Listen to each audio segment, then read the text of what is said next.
Use earphones for better audio experience. કર્મ કેટલા પ્રકારના છે? જેટલા મનુષ્ય એટલા બધા પ્રકારના. એને કોઈ પ્રકારનો પાર જ નથી. નિર્વિકલ્પ એક અને વિકલ્પ તો પાર વગરના વિકલ્પ. જેટલા વિકલ્પ એટલા કર્મ. શુભ કર્મ અને અશુભ કર્મ એ બંનેનું, આ અશુભ કર્મ અને આ શુભ કર્મ એનું થર્મોમીટર કયું એમ પૂછવા માંગે છે.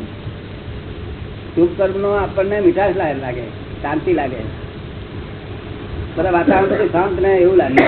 અને અશુભ આવે ત્યાં કડવા ઉત્પન્ન થાય. સમજો ને, સંજોગો બધા કડવા ને ખરાબ લાગતા ને આપણને મનને ગમે ચેન પડે નહીં. જુદું માને પડી જાય કે આ અશુભ કર્મ નો ઉદય આવ્યો, માને પડી ના જાય. એમ કે છે કે ઘણી વખત અશુભ કર્મ તો કે છે કે બાંધ્યા હોય તે રહી જાય છે, અને તે વખતે ઉદય છે તો શુભ કર્મ નો હોય. હા, તો ઉદય તો તમારો અત્યારે શુભ કર્મ નો હોય, તે વખતે અત્યારે બાંધતા હોય અશુભ કર્મ. તેથી જ આવું જગત ઉભું રહ્યું છે ને. અશુભ તો કેવા અહંકાર નો માર્યો કઈ ના પૂછે એવો કર્મ. પછી એને ભવિષ્યમાં એ અશુભ કર્મ બાંધે પછી ઉદય આવે ને. હે, આ પછી આવતા બહુ પછી આવે. આના ભાવમાં નો આવે, આ ભાવમાં આવે. આ ભાવમાં કેટલું આવે? એમને બે ગાળો દીધી હોય એનું ફળ મળે. ફૂલ ગાળો બે દીધી તો એનું ફળ પેલું આવે પાછું આ ભાવમાં ભોગવવું પડે. અને સૂક્ષ્મ ભાગ બંધાઈ ગયો આગળના માટે.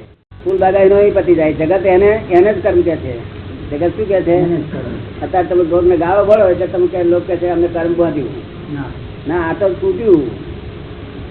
આ છૂટતી વખતે જો તમને વિતરાગતા રહી, ક્ષમતા રહી, તો તમે કર્મથી છૂટ્યા.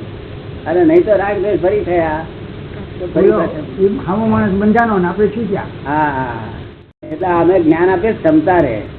કોઈ પણ સંજોગમાં એમની ક્ષમતા ના છૂટે. વખતે શબ્દ નીકળી જાય બરોબર, તો તમને એમ લાગે કે આ ગુસ્સો કરે છે, તો પણ એ એમની ક્ષમતા ના છૂટે. અંતરની ક્ષમતા તો રહે, અંતરની ક્ષમતા સંપૂર્ણ રહે. અને જે બહારનો ગુસ્સો થઈ જાય છે બહાર દેખાવ, એ એ તો કર્મ ઉદયના આધારે ડિસ્ચાર્જ થાય છે.